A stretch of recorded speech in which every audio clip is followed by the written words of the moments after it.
बिस्मिल्लाहिर्रहमानिर्रहीम। Dear students, अस्सलामु अलैकुम। Here is Hamad, your physics teacher. अज़ीज़ तलबा, पिछले लेक्चर के अंदर हमने न्यूटन का पहला कानून डिस्कस किया था, उसको पढ़ा था, उसको समझा था। आज के लेक्चर के अंदर हम न्यूटन के दूसरे कानून को डिस्कस करेंगे, उसको समझने की कोशिश करेंगे। न्यूटन अपने दूसरे कानून के अंदर बयान करता है, कहता है जी, when a net force acts on a body, जब किसी बॉडी के ऊपर कोई नेट फोर्स अमल करती है, इट प्रोड्यूस, यानी फोर्स प्रोड्यूस करती है। क्या प्रोड्यूस करती है? Acceleration in the body, body के अंदर एक्सेलरेशन पैदा करती है in the direction of net force. जिस डायरेक्शन के अंदर नेट फोर्स अप्लाई की जा रही है, उस डायरेक्शन के अंदर एक्सेलरेशन प्रोड्यूस करती है।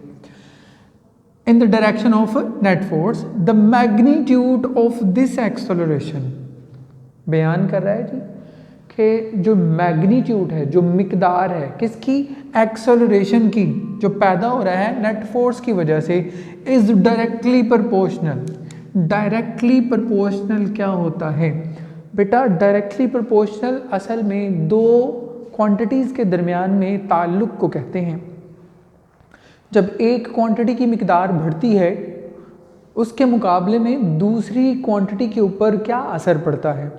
फॉर एग्ज़ाम्पल, हम एक क्वांटिटी की मिकदार को बढ़ाते हैं तो उसके मिकदार बढ़ने की वजह से दूसरी क्वांटिटी के अंदर क्या तब्दीली रूनमा होती है? क्या वो इंक्रीज़ करती है या फिर वो डिक्रीज़ करती है?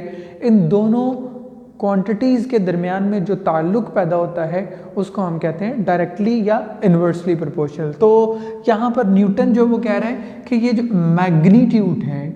मैग्नीट्यूड है एक्सेलरेशन की, वो डायरेक्टली प्रोपोर्शनल है। किसके डायरेक्टली प्रोपोर्शनल है? To the net force. किसके?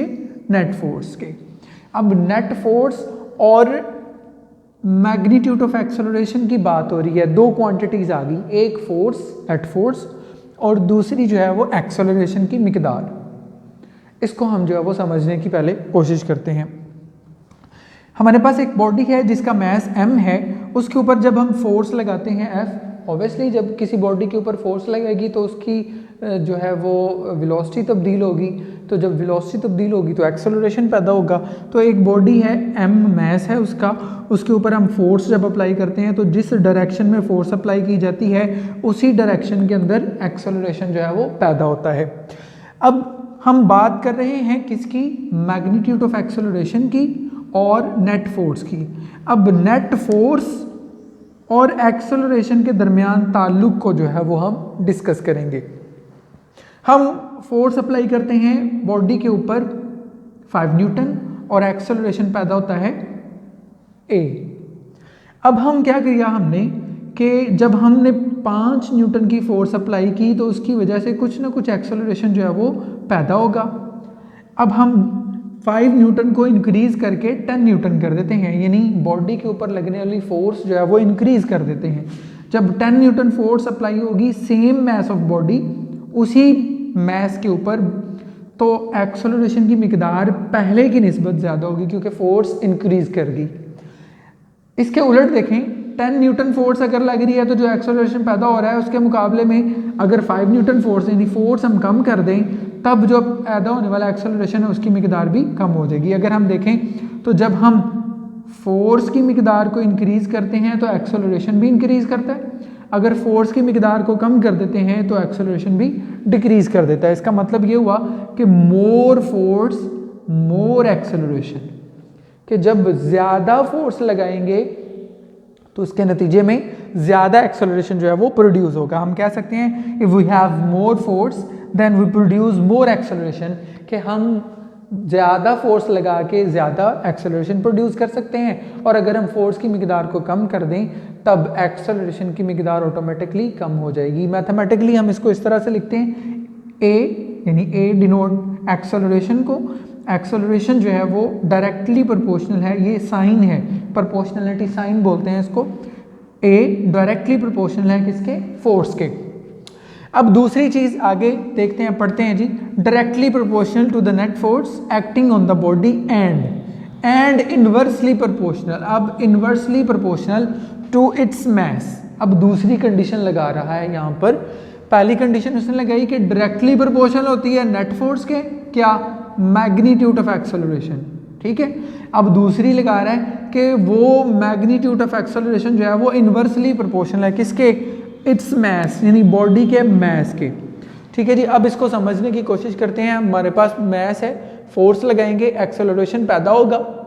हम फोर्स को तब्दील यहाँ पर नहीं करेंगे क्योंकि अब हम कंपैरिजन कर रहे हैं मैस का और मैग्नीट्यूड ऑफ एक्सेलरेशन का, ठीक है जी। तो मैस और एक्सेलरेशन को अगर हम समझें, इसको जो है वो इसकी कंपैरिजन करते हैं। 5 न्यूटन फोर्स लगती है m1 मैस के ऊपर और एक्सेलरेशन प्रोड्यूस करती है a। वही सेम फोर्स ज़्यादा बड़े मैस के ऊपर जब हम अप्लाई करेंगे तो ज़्यादा फोर्स हमें दरकार होगी उतना ही एक्सेलरेशन प्रोड्यूस करने के लिए, लेकिन हम फोर्स तो तब्दील नहीं कर रहे। अब जब फोर्स तब्दील नहीं होगी तो फिर क्या होगा कि मैस बड़ा है, मैस जब बढ़ जाएगा तो एक्सेलरेशन की मिकदार ऑटोमेटिकली कम हो जाएगी। तो इसका मतलब कि हुआ if we have large mass of the body, अगर हमारे पास बड़े मैस की बॉडी है और सेम फोर्स जो है उसके ऊपर अप्लाई की जा रही है तो वी प्रोड्यूस लेस एक्सेलरेशन, तो एक्सेलरेशन की मिकदार हमारे पास जो है वो क्या हो जाएगी, कम हो जाएगी। तो हम कह सकते हैं ए इन्वर्सली प्रोपोर्शनल है किसके, मैस के। क्यों इन्वर्सली प्रोपोर्शनल है? इन्वर्सली प्रोपोर्शनल होता क्या है?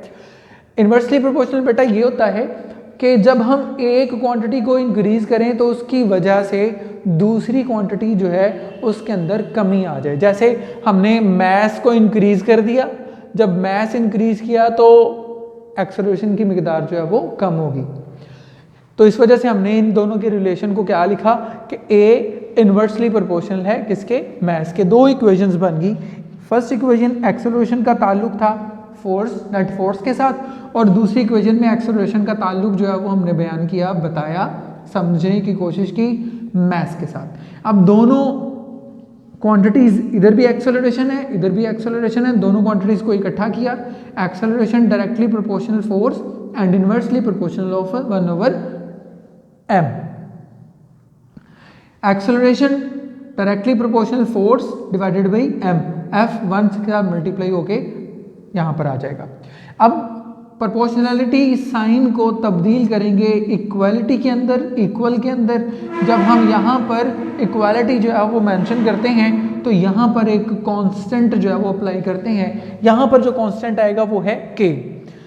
k is the proportionality constant, k यहाँ पर जो है वो प्रोपोर्शनैलिटी कांस्टेंट है and it's SI value is 1। यहाँ पर k की वैल्यू जो है वो हमने पुट की, मल्टीप्लाई करेंगे तो एक्सेलरेशन आ जाएगा f divided by m। Mass को नीचे से ख़त्म करने के लिए दोनों साइडों पर हमने क्या किया, मैस के साथ मल्टीप्लाई करवा दिया, मैस के साथ ख़त्म हो जाएगा और f is equal to ma which is the second laws equation. इसको हम न्यूटन के दूसरे कानून की हिसाबी मसावत भी बोलते हैं।